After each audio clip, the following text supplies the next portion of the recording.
Kua rewa ke te whakataetae kapa haka ārohe o te arawa ki roto o Rotorua. Rua te kaumātahi katoa ngā kapa mai make tū ki Tongariro ka eke ki te atamira hei ngā rangi e rua e haere ake nei. Ka tīmata ki ngā kapa pakeke hei te pō nei. Kei wainganui a rātou ko tō tātou tangata a Kere Amaright.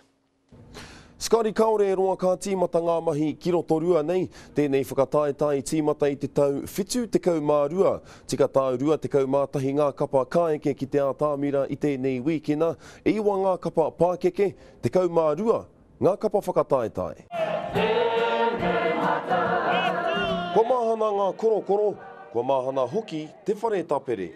Mai te timatanga o te wiki nei, whakatūtū ai tēnei ngā mea ātāmira, mea harane. Ko ia nei te papa kāekea e Ngāti Aruaru tūranga ki te matatini.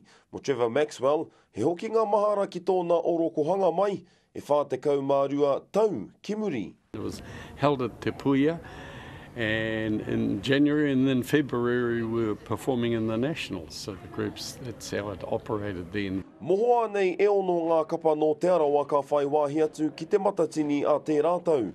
Nā te tautoko a ngā kapa tautoko e iwa, e tūana a te pōnei. And the beautiful thing about it, even amongst the pakeke groups, there's a fierce competition going on in there.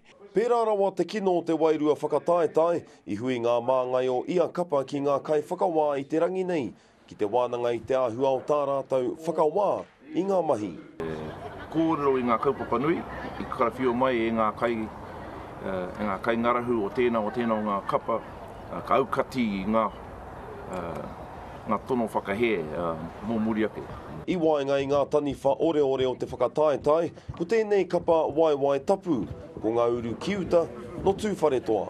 Nui ake tēnei kaupapa i te whakataetae no engari e whakarauora i a tātou kōrero i tō tātou reo o tira i tō tātou i o Ngāti Tūwharetoa. Heoi anō e hoa mā, ahakoa ngā tūru 5 mano, ko pau katoa ngā tikiti. Koena te raru, nui ate te wāhi nei, engari ki taku nei mō e karakau ngā tikiti ki te toi. Akene me pati koutou, i o koutou whanaunga. Piti atu ki e rā kōrero e Scotty, i puta i a mana te kōrero i te pōrā, hei a pōpō tae mai ai tō rātau, a hoa tō rangapū hau, te kaiarahi, te pāti ipurangi, kim.com ki tēnei whakataetae a pōpō, ko Tāmati Coffee te mema reipa, o Rotorua nei, ko ia te kai whakataki i tēnei hui, he whare hoki tō te pāti Māori no reira, atu i te whakataetae kapahaka, te āhua nei he whakataetae tō rangapū, e haere ake nei. Te āhua nei, mihi ana ki a koe e Kere Ama i Rotorua.